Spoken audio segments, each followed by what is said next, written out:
freshman class. My name is Tony Harris, aka the tutor, and I'm going to be tutoring you today on the mount position, the fundamentals from the mount. Okay?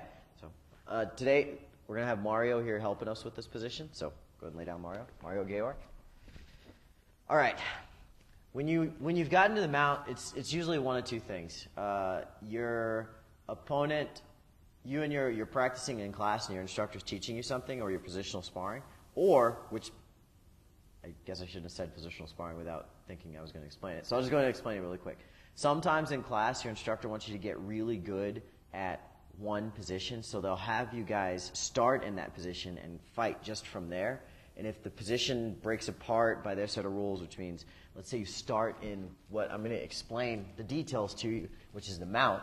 Let's say you start here, and he gets me out of the mount and gets back to guard, then we have to start over. So we start over. That's positional sparring, okay?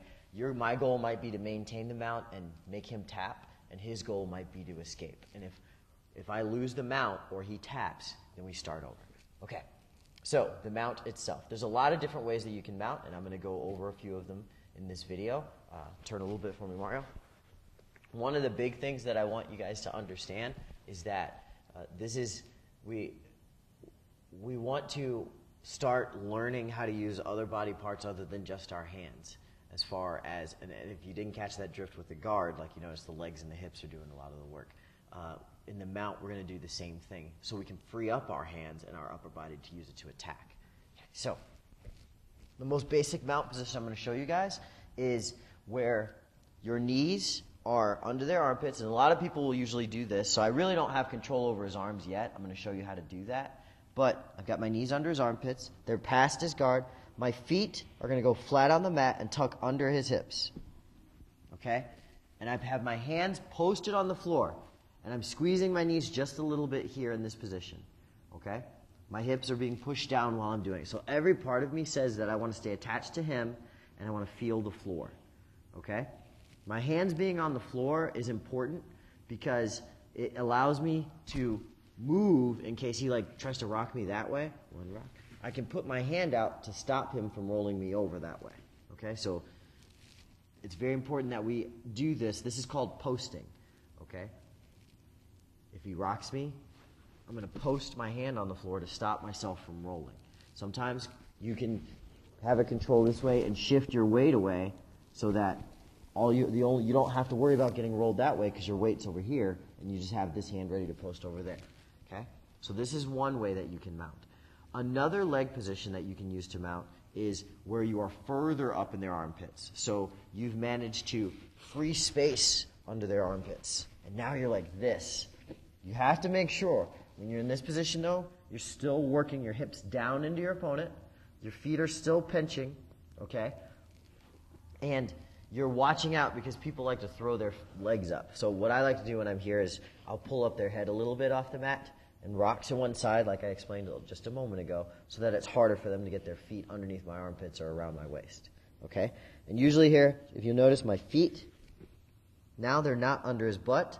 My heel is actually by his hip. Okay? Okay.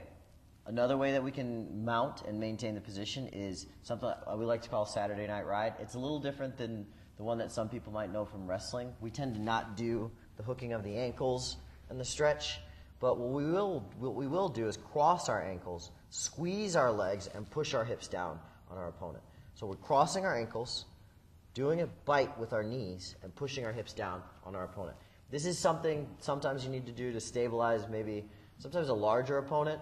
If you choose to mount them, please don't mount anybody too much bigger than you when you're new because they'll just throw you off. But when you're fighting a larger opponent, this is a great technique to use to kind of slow things down and slow the pace. And the cool thing is with your hips applying pressure like this, now guys, you have your hands free by pulling your lower back to do some work fighting your opponent. Big detail I want you to get from the mount, guys, is that we're always applying some type of pressure to our opponent downward and inward. We're never just sitting on him. Because if we just sit on him, go ahead and escape. If I just sit on him like this, he's got space to move and get out. It's going to be far easier for him to get out. Okay? If I apply pressure and pressure, and down pressure. Now try to do the escape. Now it's much harder for him to move, and the idea I like to give people is when you use really good technique, generally speaking, your opponent has to use really good technique as you get better to not open themselves up for just really simple, silly submissions or sweeps or stuff. So if you use really good technique and you understand and you teach your body to do it, then they have to answer with good technique, which is so good. Okay? It makes you both better. Okay? So that's the mount position, dominant position, and talk to your instructor and they'll show you more.